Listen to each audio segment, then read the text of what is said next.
सकाळी अभ्याला शाळेत सोडायला गेली ना, तेव्हा व्हिडिओ कॉलवर मम्मी मला म्हटली की अगं तुझं पोट खूपच मोठं दिसतंय, जितकं तुझं प्रेग्नन्सीमध्ये दिसायचं ना तितकं. मम्मीने तसं म्हटल्यावर मला पण असं वाटायला लागलं ना की यार खरंच आपण उद्या उद्या म्हणतो, पण उद्या हा कधी उगवतच नाही. म्हटलं आज जे होईल ते होईल, आज चालू करायचं. आता जिमची मेंबरशिप तर नाहीये सध्या माझ्याकडे, मग काय मी निघाली जोशमध्ये पायी पायी 2 किलोमीटर चालत गेली आणि एका सुपर मार्केटमध्ये बाकी सगळ्या ब्रेड्सचं नॅन सूप घेतल्यावर ही मी डाएट ब्रेड घेतली. मग बिलिंग केलं. आज चांगली ऑफर पण मिळाली. तसं तर फक्त 2 वस्तूंसाठी म्हणजे ब्रेड आणि केळींसाठी मी इथं आली होती. आता माझी बॅग इतकी भरली आहे ना की आता मला हा प्रश्न पडलाय, इतकी जड बॅग घेऊन मी 2-2.5 किलोमीटर घरी वापस जाऊ कशी. वाटेत येता येता मी हे झेंडूचं छोटं रोप पण घेऊन आली आणि फास्ट घरी आली. आणि घरी येईपर्यंत बापरे मी इतकी दमली ना.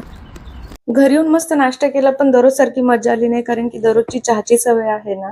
खूपच जीव वर खाली होत होता, म्हणून 1 कप चहा घेतला शेवटी. आणि तेव्हा कुठं माझ्या जीवात जीव आला. तुम्हाला पण असं होतं का? चला भेटू परत पुढच्या व्हिडिओमध्ये. तोपर्यंत बाय बाय, काळजी घ्या आणि हो, चॅनलला नक्की सबस्क्राईब करा बरं का.